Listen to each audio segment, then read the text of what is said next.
becoming increasingly clear that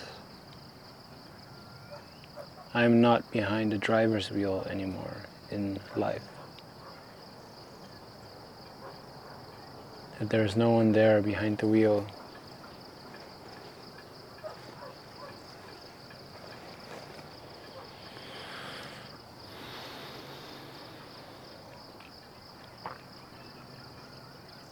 It's an ongoing process, but it's very clear that there's no one behind the wheel, and that any remnant of a belief that there is someone in control, that it's clear that that's also on its way out.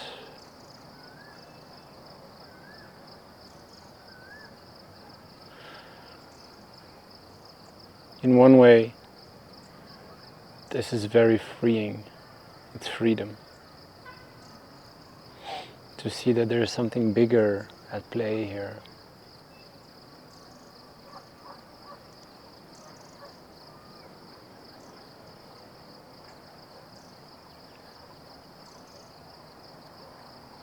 There's a relief from not needing to know what's next.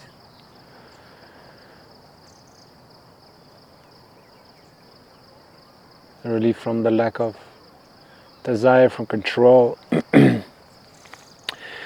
for measurement, for comparison, for strife, achievement, and everything. It's incredibly relieving. But it's also, it's almost alien. It feels supernatural to not be behind the wheel, but it's something that my whole system needs to adjust to as well, Because for decades I thought I am behind the wheel, and I thought it's up to me to make life worth the living.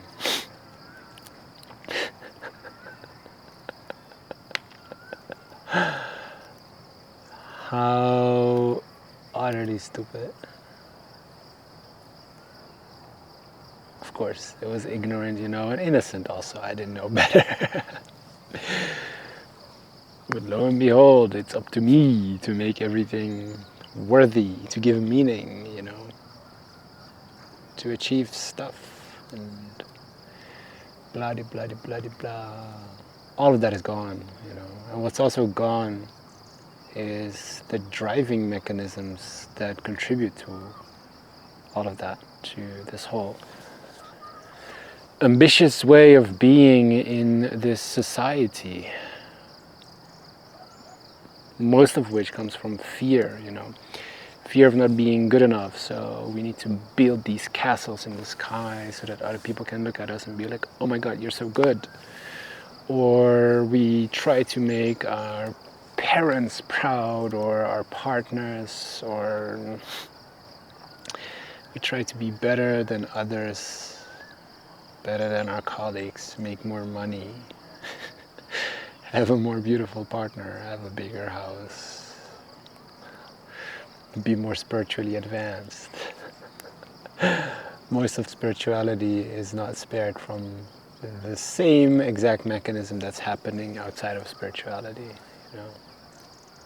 striving to be something special so people can look up to you. And all coming from fear, right? From shame and pride, which is the exact same thing, It's two faces of the same shame, pride. And so much, nearly everything of what I used to do before came from fear of shame, desire for pride. Fear of being shamed by others if I wasn't successful. Pride about success if others thought I am.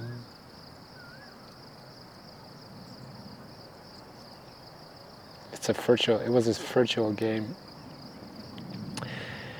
that was going absolutely nowhere because it has no foundation in reality. So its sole purpose was to keep me occupied, keep me running, chasing, never arriving, never achieving, never finding completion. But so what's also pretty much gone is all of the external influences to try to make something out of life, you know, expectations from family, society, friends, partners, whatever. It's not that people don't try, they do, you know. My mom still often asks me like, when are you gonna get children and shit like that. In the past that would, you know, that would trigger me, right? But when it's seen that there's no one behind the wheel, those influences, they fall on deaf ears. It might be that I'm actually literally translating a saying from Dutch to English, but basically, yeah, they hit a dead wall. There's no reaction to it anymore, no response to it anymore. Or the response is one of non-reaction, you could say.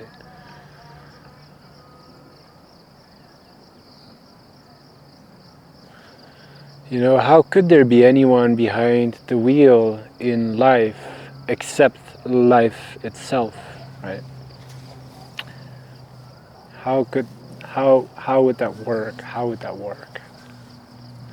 There's nothing outside of life. There's nothing outside of nature to influence nature. There's nothing outside of me or this expression of life that's happening as me.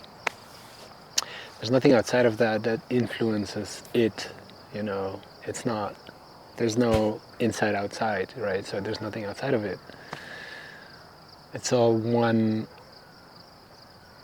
no thing. It's all one organism. From a relative point of view, you can see it as one organism. The whole universe is one organism. Dancing with itself. There's nothing outside of it to look at it, to influence it, to drive it, to be behind the wheel. There's nothing to predict it, to control it, etc. All of that happens in the virtual world of ego, of separate self, of me being just this body, mind, and not universe, not life, not the totality, not two, me being one, and not two, non-dual.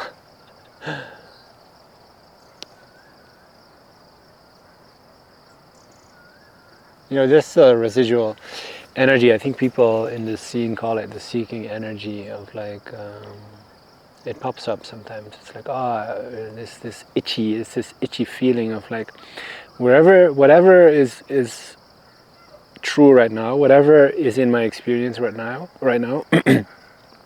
is somehow not completely what I want. Either I want to remove something out of it, or I need to add something to it. I need to improve it, make it better, make it more complete, more true, more beautiful.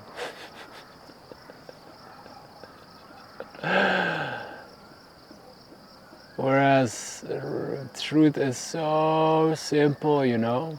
Whatever is present in your experience right now, nothing else can be present. Period.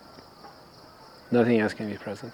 Nothing can be added to this moment to make it more this moment, right? How could it be? Even the idea of this moment is unfounded. Where is this moment? Try to point at it and you're already behind, quote unquote. It's elusive, you know, things appear, disappear simultaneously. Cause and effect are bidirectional, right? It's not linear. You don't perceive reality in snippets of it. It's more like a fractal, holographic fragment of it, of the totality, which is already present in its whole. Past, future, present, no difference.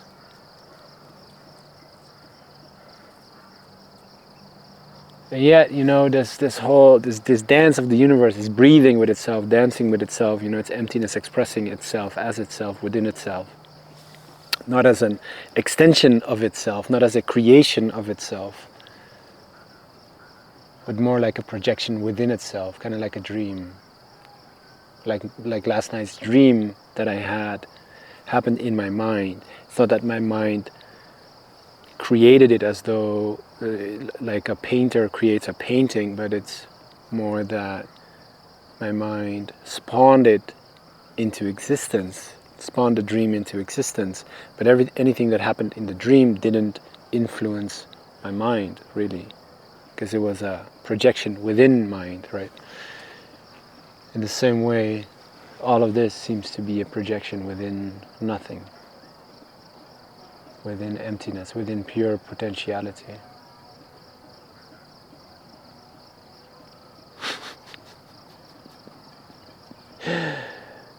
And then within this experience, a me arises, and being like, oh, I am me, I am this body, I am this mind, I'm walking through life, and if I turn left, I go there, if I turn right, I go there. And it's up to me, to do it all, to make sense of it, to create meaning, to find purpose. And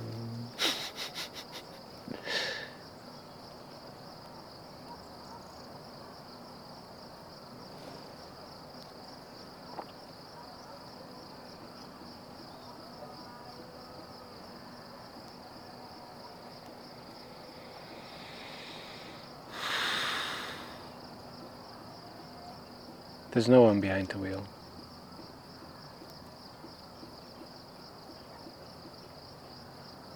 If you think there is, or if it feels as though there is someone behind the wheel, look at it. Try to find it.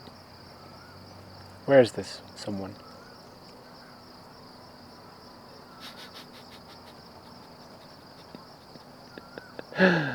Where is it? Spoiler alert. It doesn't exist.